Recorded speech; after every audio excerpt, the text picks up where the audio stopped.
Want to do it? Yeah, basically the process is moving the puppet one frame at a time. 24 of these poses are strung together, and that gives us 1 second of film time. So the technique's as old as cinema itself. That part of it hasn't changed at all. Some of the developments on Corpse Bride were, these sophisticated puppets and digital cameras. That's what helped us move it forward. Yeah, I mean, and I would say, I think we'd all say that the puppets, unlike Nightmare, we used a lot of replacement heads, and on this case, all of the mechanics were a lot of them built into the head. I mean, they're like amazing pieces of art. If you were to take, the head, strip the skin off of the puppets, you just see these amazing sort of mechanics that were involved. So. But just on the basic level, that means that you have a puppet do this, and then you shoot, and then you have someone moves the hand and goes like this, and you shoot again. So by the time, it takes a week for someone to scratch their ear once. Yeah, it takes a long time. I mean, I think we felt like we were having a really good week if an animator could give us 6 seconds. So. But that said, I think compared to other types of animation, at least, with CG or with 2D, you have a lot of iterations that it goes through. But in stop motion, a guy goes in a dark room, and when he comes back out, he has a shot, and that shot's finished and perfect. And so it's physically grueling, but at the end, I think it's actually a lot more satisfying in many ways, because you have all the excitement of a live-action set and stage, and yet you're doing it one frame at a time. But this is, in a way, with whatever the modern technology, this is, in a way, going back to Ray Harryhausen. Oh, yeah, no, and Johnny and I and Helena actually went to Ray's house. We'd never met him before, and it was so amazing to meet him. He's still an amazing artist. And then he came onto the set, and I think for all the animators who again had been, working for about a year, were just like, because he's everybody's inspiration. Yeah, it was great the day he came by. Production sort of ground to a halt for that day, and everyone had a chance to talk to him. So it was amazing for all the animators there. Just before we gave the mic to the lady, you use puppets, okay. Usually puppets, I mean, our skin goes pale, yellow, red, whatever you want under the normal sun. Puppets, when they have skin, it goes yellow in a week.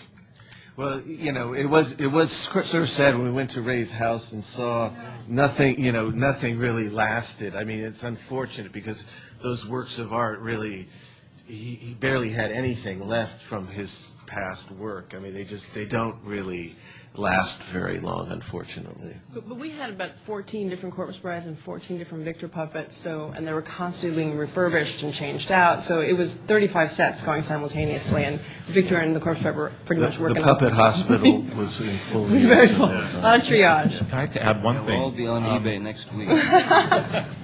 One thing most people don't understand is that the puppets are shot with real light and real sets, and I think people don't always understand that, but you can see it when you see the film, that it's not a digital set, it's not a drawn set. These are real sets with real lights. It's like a real movie set shrunk tiny, the shadows and things, and that's something that makes this art form truly incredible to me. But how do you do it when you have 28 characters in one shot?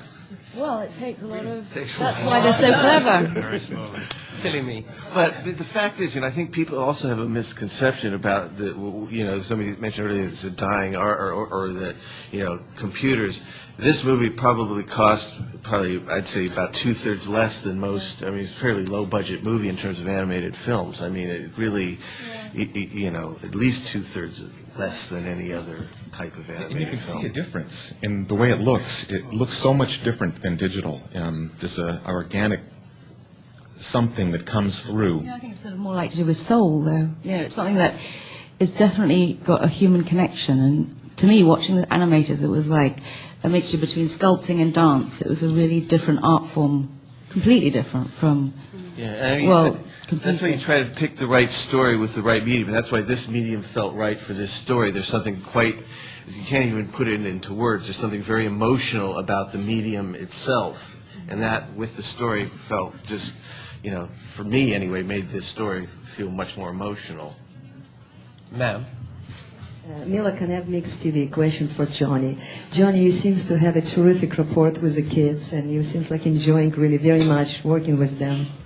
Like you're a kid inside. I'm wondering how hard or easy is it to work with kids, and if you have any plans in the future to work with kids, and any funny stories. Or to have more kids. Yeah. Yeah, I'll just have more kids and work with them. Yeah. Or put them to work and retire. Yeah, no, I enjoyed working with the kiddies. I think.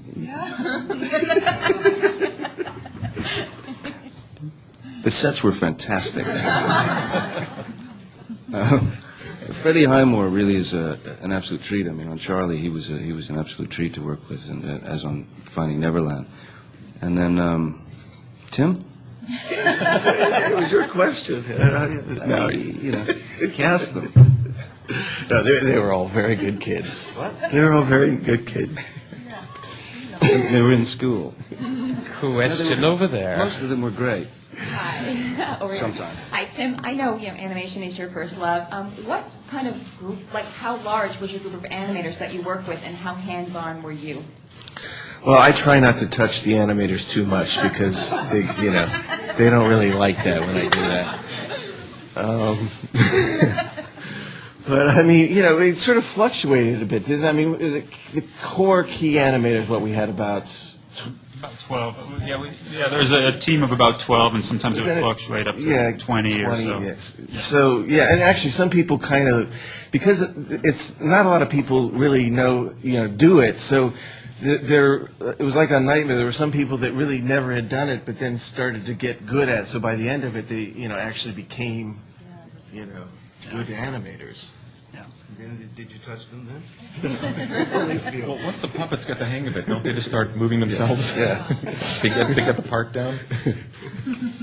Question here, then question there. Hi, Jacinta Westling with CTV News. This is a question for Johnny. You've worked with Tim so often. I'm wondering what you've learned from him, especially in this project. Not to touch the animators. Let's see. Yeah. Number two jokes.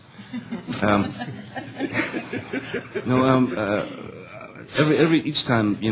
out of the gate, it's a kind of an education, really, for me, and just learning how to spell this week. No, but working with Tim and sort of watching that progression, being able to experience that, and watching him work.